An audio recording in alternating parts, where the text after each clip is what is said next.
thank you so much for coming along tonight. This is just, it's fantastic, and it's embarrassing also, because I've never had a book launch before, so that's amazing. I've been writing an awful long time, as anyone knows me will realise. In fact, some of my earlier work is actually on the Rosetta Stone in the British Museum. So to see my name on the bottom of a book is quite astonishing, and I want to thank a few people here tonight, including Therese, my wonderful agent, the hardest working agent in show business, who stuck with me from the very start and managed to find a home at House of Zeus, who's the publishers here, who won a very hard bidding war with one other person to get hold of this book as well. Ben Pryor, who designed this fabulous... It's beautiful.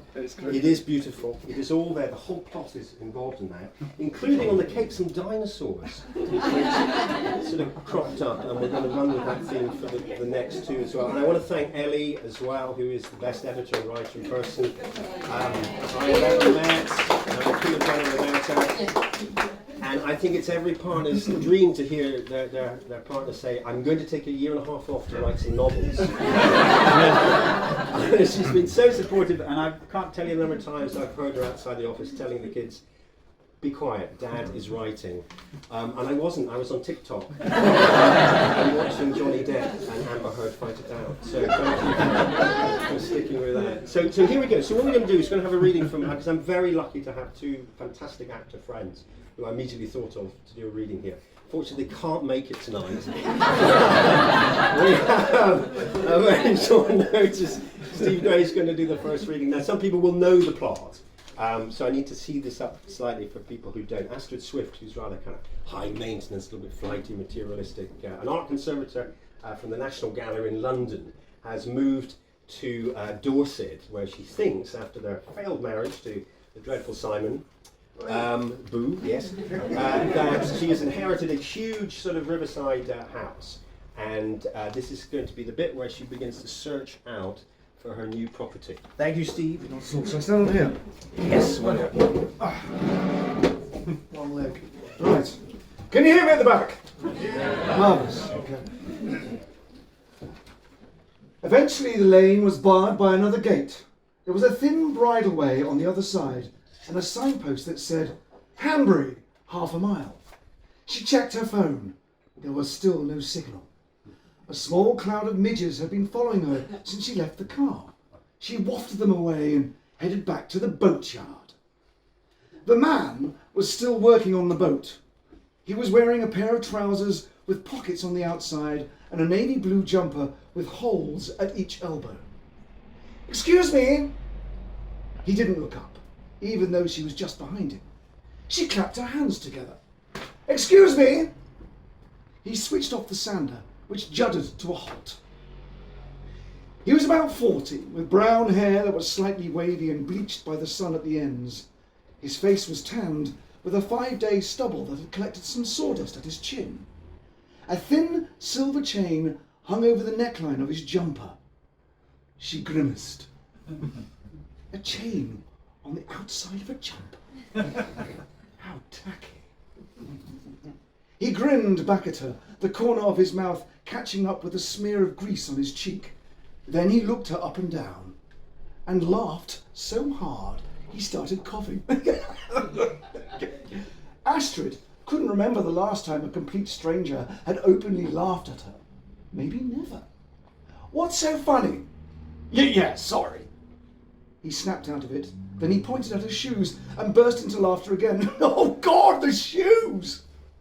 Looking down, she realised that her brand new white trainers were caked in mud. Oh no.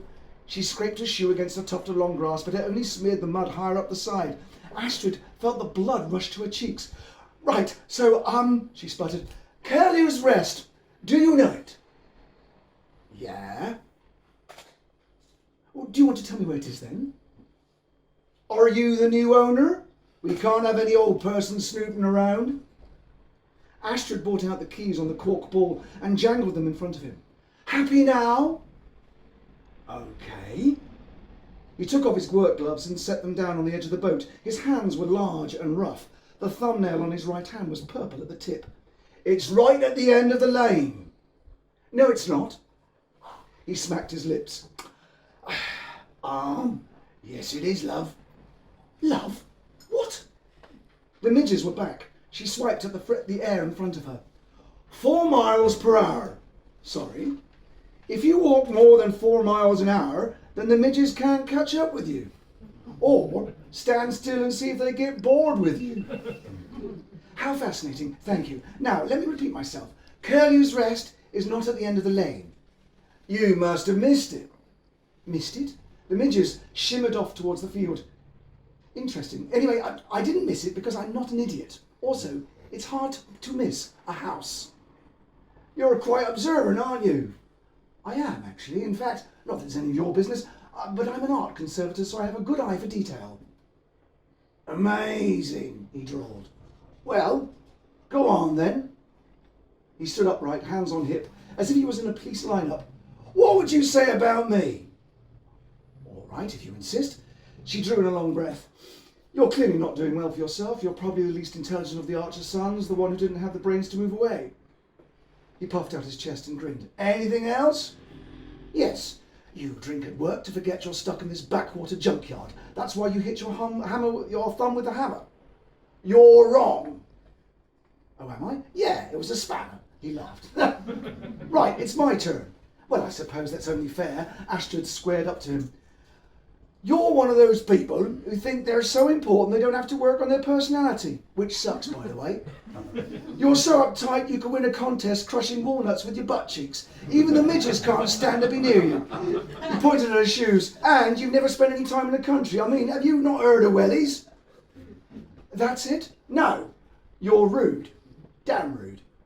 Who claps their hands to get someone's attention? Might work in the kind of restaurants you go to, but not here, love. Are you finished? She was beginning to think she should have spent longer criticising him. One more thing then. You don't know anything about the properties of Cork. Cork? He reached out and took the keys from her hands. Cork! He swung the ball in front of her face like he was trying to hypnotise a cat. She grabbed the keys. What's the main property of Cork then? He said. It floats. Exactly. So if you drop your keys overboard, you can get them back. Overboard? Her knees felt a bit wobbly. She could hardly look at his grinning face. That's right.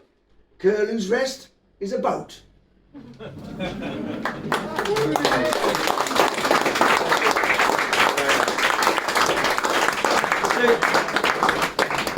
So she inherits a boat by mistake and goes off to the local pub. There's only one local pub in Hanbury called the Angler's Arms, and decides to have what I think Johnny Depp describes as a mega pint of red wine. And so she gets a text from her ex-husband, as it's going to be, and is rather upset. And the last thing she wants then is a bit of company from the locals. And this is where another great actor friend of mine, Damon Samuels, will pick up the story. He won't be standing on there. Astrid felt a tear from the corner of her eye. She quickly wiped it away with her sleeve. "You're right, love." Laura looked up. Standing there was a woman, mid-30s, with a cheery, open face and glossy hair that tumbled to her shoulders. On one side were a couple of multicoloured braids. She was wearing a shapeless blue sweatshirt with a logo that said Shell Bay Cafe. "Sorry? Hay fever, right? This time of year is a bugger, isn't it? I've got a tablet if you need one." She glanced at Laura's empty glass. "Unless you're driving, of course." She looked over her shoulder, conspiratorially, even though nobody else was there. "Although a local copper drinks in here, and he doesn't mind as long as you go under 10 miles an hour." She glanced at Laura's empty glass. "Fancy another?" "I'm fine, thank you," said Laura. "Oh, go on. Red, is it?" She picked up Laura's glass and turned to the bar without waiting for an answer. Laura checked the door. The last thing she wanted right now was company. Could she make a run for it? Say she was going to the bar for him and not come back? She watched the landlady wrestle the silver bag out of the wine box and wring the last of the dregs out into her glass. It would mean leaving her blazer behind, but it might be worth it. Chances are, though, this was the only place for miles with decent Wi-Fi. Too late. The woman was heading back across the bar, holding a glass of wine and pint of honey-coloured beer. She put the drinks down on the table. "Budger!"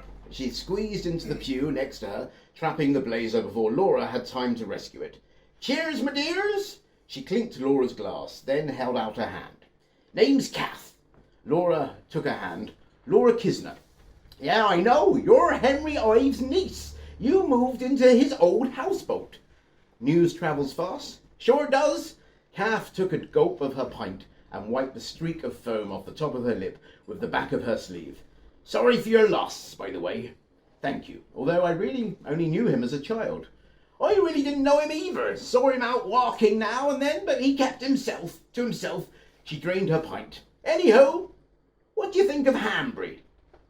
Well, the service is a bit of a shock, she said, nodding over at the woman behind the bar who was cleaning a glass with a damp tea towel.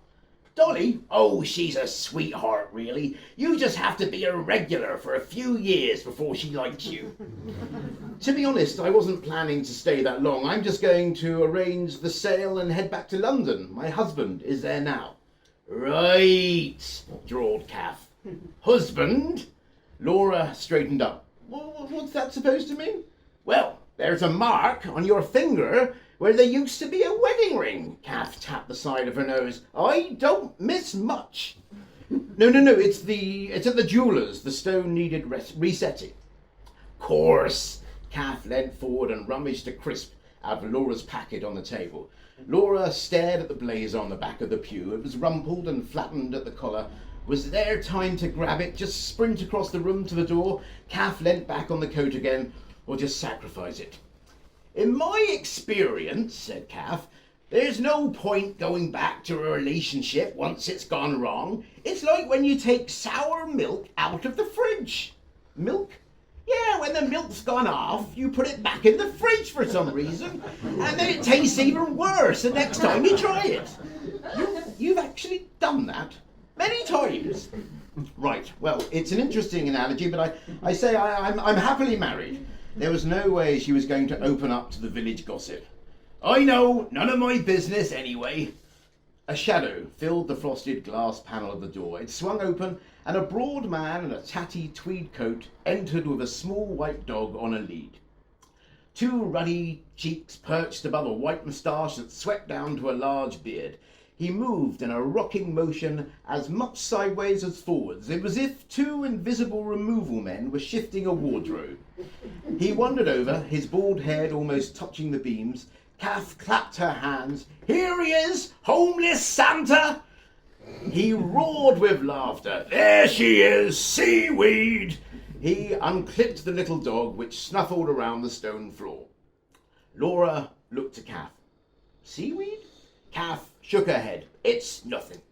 The man heaved himself into the chair opposite. We call her seaweed because even the tide won't take her out. He roared with laughter again. You bugger! Kath giggled, then turned to Laura. Not true, by the way. I've got high standards. She turned to the man who was still sniggering. I'd like you to meet Hanbury's newest resident, Laura. Hi. Laura held out her hand. I better not shake your hand. I've been filling the Defender with chip oil. He gripped his belt and hitched up his trousers. I'm Grub, and it's Laura, right? You inherited Henry's old houseboat. Apparently so. She's come down from London, said Kath. London, eh? You know what we call people from London around here. Go on. Filth. Filth? Yes, it stands for failed in London, try Hanbury. Thank you very much. Thank you. Thank you very much. Thank you very much. That's it. Thank you.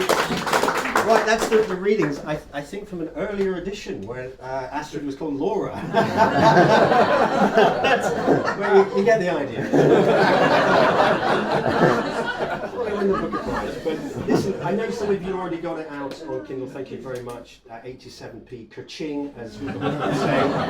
If you hadn't, I'd love you to read it as well and leave a nice review, unless you think it's shite. And we have some cake here as well, some trust cake made by my daughter, which is very nice as well. And again, I'd like to thank you so much. This is just an absolute thrill for me to be here in front of you all. And thank you again. Brilliant readings. Thank you very much indeed. Thank you.